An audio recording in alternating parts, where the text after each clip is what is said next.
Welcome back to The Sims 3 A to Z. Today's video will cover the celebrated 5-star chef lifetime wish, which is described as follows. Bustling kitchens filled with fiery stoves and flamin' hot dishes are in store for Sims desirous of the 5-star chef epithet. Your Sim will need to run the dangerously spicy culinary gauntlet by building relationships with kitchen staff and developing cooking skills on par with the best chefs in the world. Reach level 10 of the culinary career track. Back to being straightforward. Let's get into it. We come back to our Sim in the middle of our sad, pitiful basement. The sadness and pitifulness of the basement gets to me, and I decide that there needs to be some decorating to be done. I start by placing down a free fridge and grill I got at some point for being a celebrity, and then buy the best stove I can and a nice counter, followed by a dining table and chair. That completes our kitchen setup, where I will be spending a long time at because I will need to get to level 10 in cooking if I want to complete this challenge efficiently. The culinary career requires cooking skill after all, so I plunk down my laptop I also got for free to ask for the job, and I'm immediately greeted with the available culinary job on the spot. Marvelous. I take the job, and for the first time this run, I see that I'm starting out at a level 4 ingredient taster. Not 1, 4. I don't exactly know why this is the case, but I assume that it has to do with all of our other job experiences and skills and lifetime rewards, and maybe the fact we have the ambitious and workaholic traits. I don't know. But while the boost is very much welcomed, that doesn't change the fact that I don't have any cooking skill to my name, which means that our expectations in this regard are atrocious, horrifying even, which is no good. It is immediately time to get cooking. So, full disclosure, I forgot that cooking skill books existed in this game. They do, just like for most other skills, so I spent a lot of unnecessary money and time trying to cook the same dish 20 times over and getting diminishing results. Even cooking dishes at a higher level didn't seem to help this, which I tried to do every time, and being barred by the time of day where you can cook something doesn't help. And the fact that I learn slower on the grill than the oven is annoying, and the time spent not standing at the oven and not chopping things does not count for cooking. It is slow, it is annoying, and I became gradually fed up with it. But it took me a couple hours to get there. So, what I'm going to do is that I'm going to skip the things that I find boring and annoying. That includes individual level ups and the recipes I bought and read and created, and the garden I tried so hard to meticulously maintain to keep ingredients in my inventory to make dishes to immediately throw away.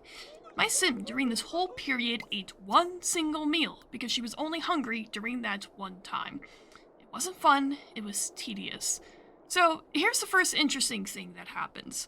A bit back, I purchased the teleporter so I can cut down on travel time. I place it down and fix it to where it won't teleport me to the wrong place. I use it a few times during this run. I am level 4 in cooking on my first day on the job, which is acceptable, at least. I need to meet all of my coworkers, so I start my focus with that. Coming out of work, I use the relationship transmogrifier to make my boss and coworkers best friends with me. Problem solved. Afterwards, I head to the beach to see if I can't catch some fish for a job opportunity which wants me to submit 2 fish I've caught. 2 fish are easily bagged. I buy a llama to take home, and I met with an alien. I don't have any memories of meeting an alien before in this game, so that's cool. I shake hands with it to confirm contact, and then make myself best friends with it should I find the need to use it. I did some wiki diving on what aliens could actually do for me, and there wasn't really anything that interested me, so I just left it at that.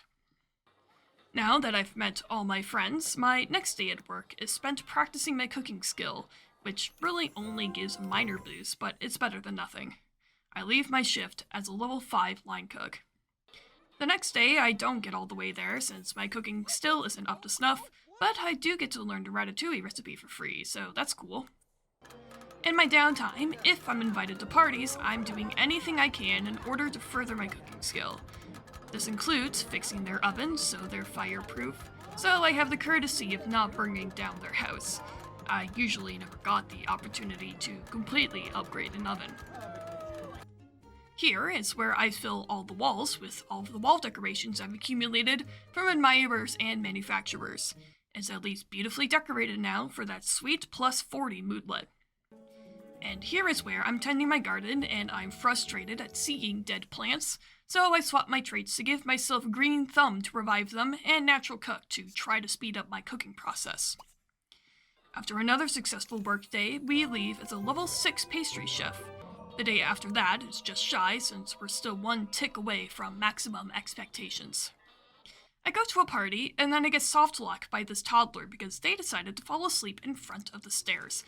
I'm serious. I can't pick them up because I don't know the dad. I can't leave because they're just sleeping in the way. I'm stuck on this dang porch until this kid wakes up. How rude. After a couple hours, what I end up doing is making myself friends with their dad using the ever-reliable transmogrifier, which enables me to wake them up and be able to leave. What a nuisance. Our next workday gets us to a level 7 sous chef. At one point, close to my breaking point with the cooking grinding, and against all of my better judgment, I get a phone call and start yapping to some guy while I'm letting my veggie salmon grill. This grill is not fireproof. It starts on fire. I transfer my call to emergency services because I'm scared. After that, my sim automatically starts casting ice blasts at the fire, which didn't even occur to me could be an option, and puts out the fire before the firefighters could arrive. Well, it wouldn't be a Sims playthrough without at least one house fire. Soon after, I hit my wall and look up to see if I can't level up cooking any other way. This is where I'll resume my normal play-by-play now that the tedious of watching the cooking skill inch up while losing so much money and clicking so many actions is gone.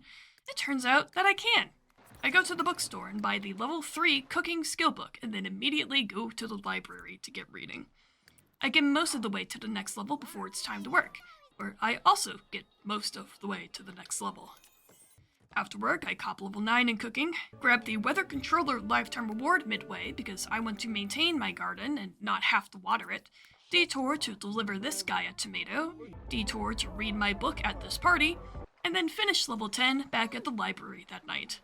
It's just that easy. I think I should make the effort to buy all of the skill books now that I have the funds. But that'll be in a later video.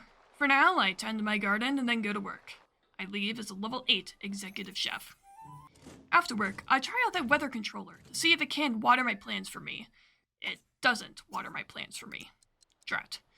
After that, I make a group serving of fruit parfait to fulfill a work opportunity, and then I start to upgrade my laptop so that it's unbreakable. The rest of my time is spent working from home, and I'm finally in that groove where I get promoted in a single day, and I leave as a level 9 chef de cuisine. The next work opportunity I got requests that I deliver 10 bad or worse quality apples. I think that this would be easy, considering I could conjure horrifying quality apples all the time in the early days. Unfortunately, this is not the case anymore, and I only rarely would get a bad enough apple to count for the opportunity. This isn't good. I drop my sunk cost and get back to working from home at the library, hoping that this would be enough to satisfy the promotion bar. If it wouldn't, I would have to wait 4 days until my next shift, which I did not want. Thankfully, nothing catastrophic happened during my time at work, and I was able to leave as a level 10 5-star chef, netting me the lifetime reward and immediately throwing me back into the career-driven fire to make me a celebrity psychic. Well, I'm sorry that this one was a bit drier, but I really didn't think of going into the details of, and then I made this dish a dozen times in a row, and then bought this other dish, and then I failed to upgrade the oven at this party, so I went back to making the same dish a dozen more times, would have made for an interesting video, let alone these videos already being generally uninteresting. With that, though, we're able to move on to something perhaps slightly more interesting, if not morally dubious. That's not my decision. See you next time. Bye now.